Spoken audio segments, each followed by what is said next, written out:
Bonjour à tous et bienvenue dans cette nouvelle vidéo. On se retrouve comme tous les mercredis pour la vidéo de la semaine. Et cette semaine, c'est le retour du petit tirage. Ce petit tirage sera complètement intemporel, donc peu importe la date avec laquelle tu rencontres cette vidéo. Aujourd'hui, j'avais envie de vous proposer de regarder un petit peu ce qui est blessé en ce moment. Essayez d'aller comprendre un petit peu pourquoi c'est blessé chez vous. Ce sera cette partie-là du tirage. Donc dans cet étage-là, je vais t'inviter à choisir parmi les 3 tas afin d'avoir ton petit message pour toi. Et la deuxième partie du tirage, donc cet étage-ci, ce sera plutôt le comment je peux aller mieux, quelles sont les pistes de solution. Tu remarqueras que j'utilise 4 oracles différents. Je te mettrai les références dans la description de la vidéo. Ici, on est sur l'oracle des énergies lumineuses d'Alicia Mollet, énergie lumineuse sur les réseaux. Je te la tag en description. Ici, c'est l'oracle de Lucie, de notre chère Yéna Soul Shadow, ici sur YouTube. Ici, ces 3-là sont issus du dernier tas de l'oracle d'Anka, de Stéphanie Abellion, les Médéors d'Anka. Et enfin, le dernier étage est constitué avec l'oracle du coaching de Charlie, toujours de Yéna Soul Shadow, ici sur YouTube. Donc vous n'hésitez pas à vous référer à la description si vous voulez plus d'infos sur les oracles et leurs créatrices, puisqu'ici ce ne sont que des femmes qui ont créé les oracles que j'utilise pour vous. Je rappelle évidemment que nous sommes en guidance collective, ainsi cela ne remplacera jamais une guidance personnalisée, personnelle, qu'on pourrait faire éventuellement entre 4 yeux en séance ensemble ou avec quelqu'un d'autre. Bien sûr, je suis loin d'être la seule à proposer de la guidance. Donc évidemment, il faudra prendre de la distance, valider qu'il y a bien un tas qui t'appelle en particulier et ne pas te laisser influencer par des habitudes ou du mental. Donc je t'invite à choisir un tas parmi le premier étage et un second tas parmi le deuxième étage, et on va révéler étage par étage ce qui se cache derrière. Tu es prêt? Tu as fait ton choix. Si c'est pas le cas, tu peux mettre pause sur la vidéo. Moi, je démarre avec ce premier étage et le premier tas ici qui nous parle de ton enfant intérieur. Donc, a priori, ce qui est compliqué émotionnellement actuellement fait sans doute référence à des choses que tu as vécues dans ton enfance. Alors, ça peut être des bobos qui se ressemblent ou des schémas de protection que tu as mis en place dans l'enfance et qui aujourd'hui deviennent un petit peu délicats à accueillir. On va aller regarder le complément d'infos par l'oracle de Lucie. Ah. Ouh là là là là là. Il y a vraiment une notion de frustration ici, avec ce petit enfant intérieur qui se sent frustré. J'ai ici la carte de l'argent qui me parle surtout en fait d'obligation d'adulte, d'obligation, vous voyez pas bien là, je vous redescends tout ça. Donc cet enfant intérieur, il est pris un petit peu entre ce qu'il aime faire, ses passions, ses hobbies, vraiment la voix du cœur. Je vois ça comme la voix du cœur ici dans ce tirage, et la frustration du monde d'adulte qui ne laisse pas toujours cette place à ce que l'enfant, à ce que le cœur voudrait. Donc là, on est dans des énergies un peu frustrées, qui ont envie de s'écouter, qui ont envie d'aller chercher de la joie, qui ont envie d'aller connecter avec des émotions ultra positives, mais qui se sentent un petit peu pris au piège des obligations que j'ai envie de qualifier d'adultes, hein, je l'ai déjà dit. Ça peut être financier, mais ça peut être d'autres types de contraintes, comme le regard des autres, les attentes des autres, etc. Je vois vraiment des choses bien concrètes, bien matérielles, qui viennent empêcher cet enfant intérieur de bien rigoler et de se taper quelques petites poilades. Donc ça, c'est ce qui semble résonner assez fort pour toi aujourd'hui. J'espère que ça te parle suffisamment pour voir un petit peu d'où vient le problème. Et puis on regardera évidemment dans la deuxième partie de la vidéo comment on peut aller mieux. Pour ceux qui ont choisi le tas 2 sur le premier étage, on a la carte de la vérité à l'envers. Donc forcément, la vérité à l'envers, moi, ce qui me vient tout de suite, c'est des notions peut-être un peu plus de mensonge, d'insincérité en tout cas. Le mensonge, c'est pas forcément j'ai menti à quelqu'un, ça peut être je manque de sincérité parce que je n'ose pas me montrer vulnérable, parce que j'ai peur de ce que les gens vont en penser, parce que je me mens moi-même. parce que j'ai du mal déjà à savoir ce dont j'ai envie, ce dont j'ai besoin de moi à moi, en fait, hein, tout simplement, sans qu'il y ait quelqu'un de concerné dans cette histoire. Donc on va les compléter avec l'oracle de Lucie.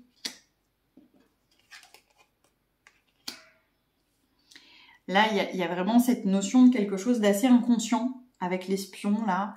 Je pense qu'on n'est pas conscient de ce manque de sincérité, de soi à soi, parce qu'on se voile la face. Il y a vraiment cette notion de je me regarde pas sincèrement pour me protéger. Je me voile un petit peu la face sur l'inconfort actuel, sur les difficultés actuelles. Je me sens peut-être pas la force. J'ai un peu cette notion-là avec ces 3 cartes associées. Je me sens peut-être pas la force d'aller regarder ce qui est en train de se passer. Et je joue un peu à la technique de l'autruche. Je veux pas... J'ai vraiment l'image de quelqu'un qui veut pas voir que le bateau coule. Alors ça veut pas dire que c'est grave, hein. On est bien d'accord, tout est nuancé en fonction de ta vérité actuelle. On reste en guidance collective. Mais j'ai le sentiment qu'on est là sur quelqu'un qui veut pas s'avouer à quel point il est impacté. Qui joue à cache-cache avec ses propres émotions. Et qui du coup... ne veut pas prendre peut-être sa part de responsabilité dans tout ça, ou en tout cas ne va pas aller chercher de solution, parce que forcément il refuse de voir le problème. Donc à partir du moment où on refuse de voir le problème, on va avoir du mal à trouver une solution. Je t'invite à prendre ce qui te parle le plus dans les différentes hypothèses que je viens de te présenter là, et voir ce qui résonne pour toi. Et je passe du coup au 3e tas du premier étage pour voir ce qui coince un petit peu en ce moment. Et là donc la première carte, c'est la carte de la confiance qui encore une fois tombe à l'envers. Donc un problème de confiance. Alors ça peut être en soi, ça peut être dans l'autre. En tout cas, on ne se sent pas en sécurité ici aujourd'hui, surtout au niveau sans doute de l'estime et de la valeur de ce que l'on peut apporter ou transmettre. Et on va regarder ce que l'oracle de Lucie nous envoie en complément. Ouais. Alors là, on semble avoir été déçu sur les engagements qui avaient été pris, puisqu'on a la carte ici de la tromperie. Alors ça ne veut pas dire qu'on a été trompé ou qu'on a été victime d'adultère, ou forcément, hein, ça ne va pas forcément jusque-là. Pour se sentir trompé, souvent il y a la notion d'engagement qui n'est pas tenue en fait. Hein. Et il y a une part de nous qui n'arrive pas à suffisamment regarder le pourquoi du comment l'autre n'a pas tenu son engagement. Qu'est-ce qui pourrait nous permettre de comprendre pourquoi l'autre n'a pas tenu son engagement, ou pourquoi soit on n'a pas réussi à tenir notre propre engagement, ce qui viendrait reposer la responsabilité de la confiance au bon endroit. Je m'explique. Si on se contente de regarder que l'autre n'a pas respecté son engagement, sans chercher à comprendre le pourquoi du comment, là l'idée que j'en ai, c'est qu'on le prend pour soi personnellement.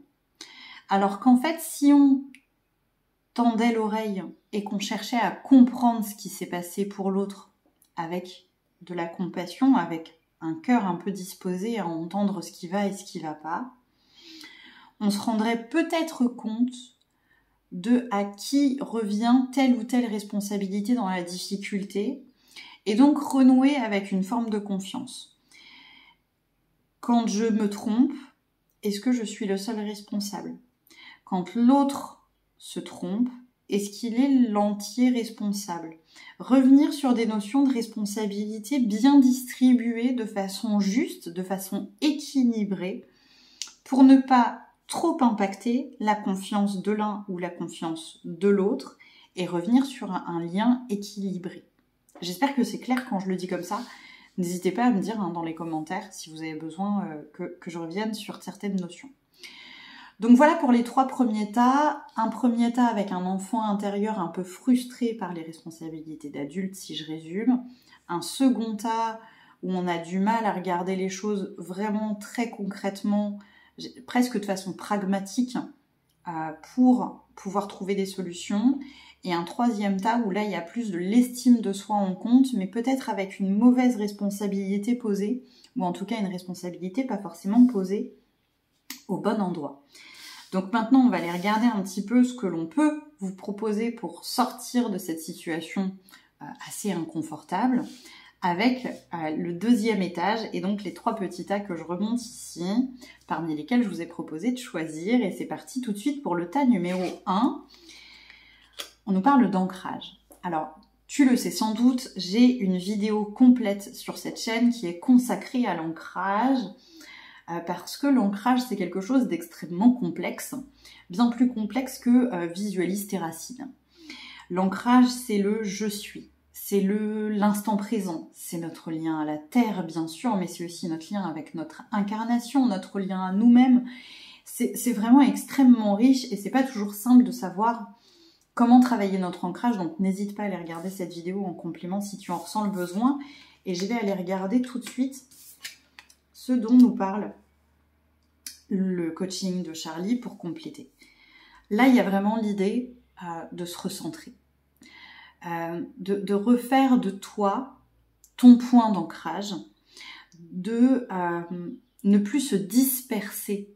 Parce que dans cet ancrage, il y a quelque chose qui est peut-être un peu trop picoré, comme si on tournoyait à vouloir être auprès de tout le monde, et que finalement, on perdait en efficacité parce que on veut toujours tout donner, tout partager, tout transmettre, et que c'est pas toujours possible en fait, ça, humainement parlant. On n'est pas omniscient, omnipotent, omniprésent. On peut pas être partout, on peut pas être tout le monde, on peut pas être auprès de tout le monde tout le temps.